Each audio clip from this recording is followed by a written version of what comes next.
everyone, it's Charlie. This is going to be my video all about Spider-Man 3 bringing back Jamie Foxx's Electro character. That's right, big-time Sinister Six action, so I'll explain what's going on. It's crazy that they're finally canonizing some Andrew Garfield Amazing Spider-Man franchise to the MCU, but they did it with Tobey Maguire's Spider-Man and J. Jonah Jameson. If you're new to the channel, be sure to subscribe to get all the videos. We'll do a new Amazon giveaway. All you have to do to enter is be a subscriber and leave your favorite moment from the Andrew Garfield Spider-Man movies. Everyone cue up the clip of Andrew Garfield just waiting in the wings to get that phone call to come back himself.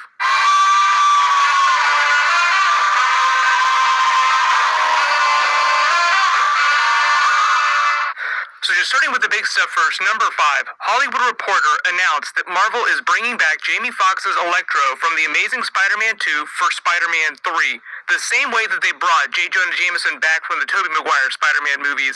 This obviously seems like more live-action Spider-Man into the Spider-Verse Easter eggs as Marvel pushes deeper into multiverse storytelling.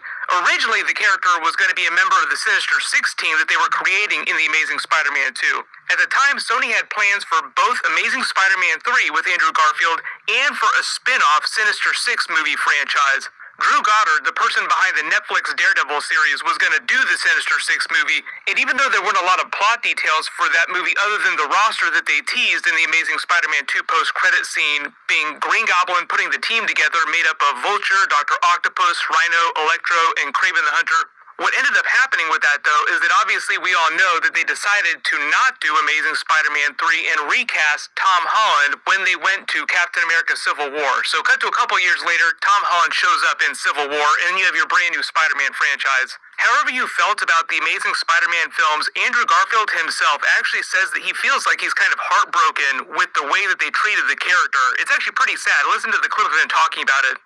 That's something that happened with that experience for me, where it was story and character were actually not top of the priority list ultimately. Got it. Yeah. And I found that really tricky. I signed up to serve the story and to serve this incredible character that I've been dressing as since I was 3. And then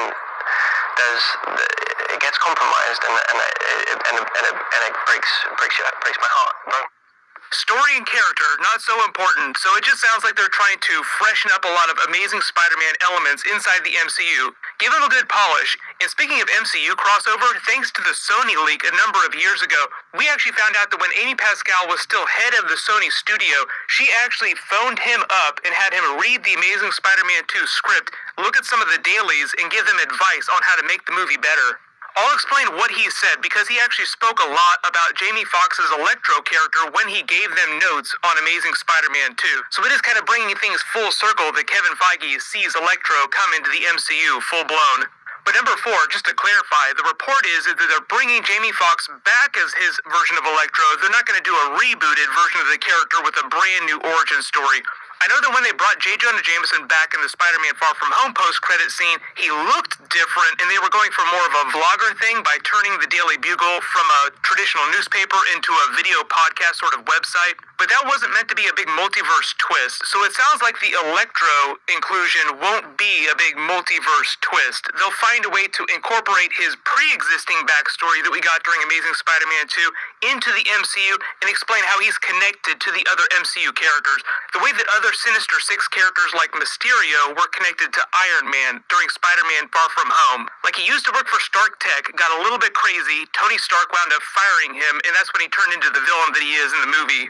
And even though his backstory during The Amazing Spider-Man 2 was that he worked for Oscorp, and obviously we want to get to Oscorp, Norman Osborn, Green Goblin, and the MCU eventually, in the original comics, he actually worked for Stark Industries. So them saying that he used to work for Iron Man, just like Mysterio, just in a different department, wouldn't be too far off. The way that J.K. Simmons explained his post-credit scene, though, is that he's supposed to be the same J. Jonah Jameson from the Tobey Maguire Spider-Man movies, just a little bit older with less hair.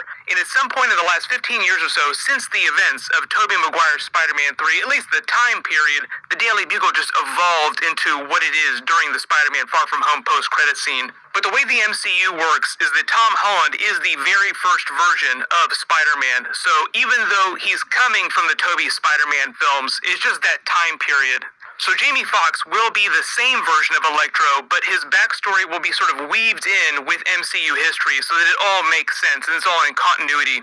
In explaining the Kevin Feige connection to Electro a little bit more, one of the biggest notes that he gave them on the script for Amazing Spider-Man 3 in the dailies was that he liked a lot of the stuff that they were doing with Jamie Foxx's Electro. He liked his performance, but he thought that they got a little too crazy and a little too over the top with him at times. Like when he's going crazy in his room here, starting to go real nutty. This was one of the things that Kevin Feige told them to get rid of. Obviously, you can see that stayed in the movie. They didn't take a lot of his notes, so now that Kevin Feige has control of these characters and he's going to be using the Electro character, he can polish him up however he wants. The reason why Amy Pascal came to Kevin Feige for help with Amazing Spider-Man 2 when they were running into problems with that movie is because Kevin Feige was a producer on the Tobey Maguire Spider-Man movies with Sony before Marvel Studios became the big studio that it is today. But number 3, obviously the next question is because they've now canonized elements of Tobey Maguire's Spider-Man movies and Andrew Garfield's Amazing Spider-Man movies to the MCU, will they eventually bring back both Tobey and Andrew in another new Spider-Man movie at some point, like live-action Spider-Man Into the Spider-Verse?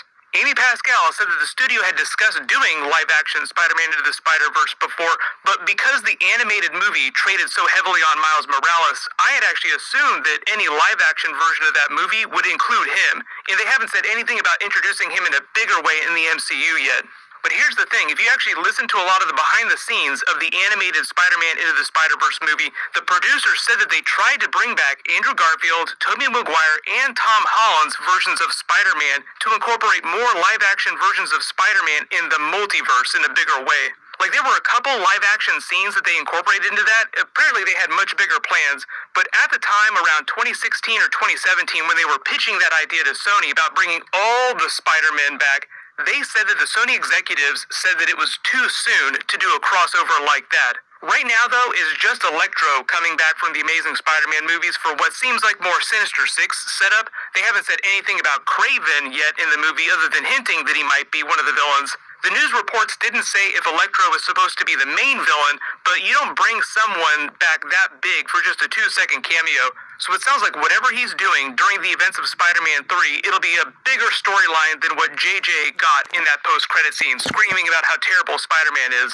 Number 2, right now the Sony people have already said that they're setting up an MCU Sinister Six team, but they're also using the Morbius movie and Venom 2, the other Venom spin-off movies, to do that as well. The current roster that they have right now is the Vulture, Scorpion, Shocker, and Mysterio. There are a lot of hints that they gave us that Mysterio isn't actually dead at the end of that movie, or at least a version of Mysterio will come back at some point, because you have his henchman, another Stark Tech employee that stole all of Mysterio's files, and Mysterio is kind of like a mask that someone wears. He isn't an actual supervillain. It's all smoke and mirrors, so to speak. Supposedly, the reason why the Vulture shows up in the Morbius movie after showing up in the Spider-Man Homecoming post-credit scene in that same white prison jumpsuit is because at some point in the movie, Morbius is supposed to be sent to the prison where Vulture is being held with the Scorpion. But even though they've said that they're doing Sinister Six stuff in the MCU, they didn't say when they're doing that. Like, a lot of people have wondered if Spider-Man 3 will be a Sinister Six movie, or if they'll just be setting up more Sinister Six characters, and they'll leave that for Spider-Man 4. So number 1, WTF, obviously, does that mean that Spider-Man 4 will be the full-blown Spider-Man vs. the Sinister Six movie?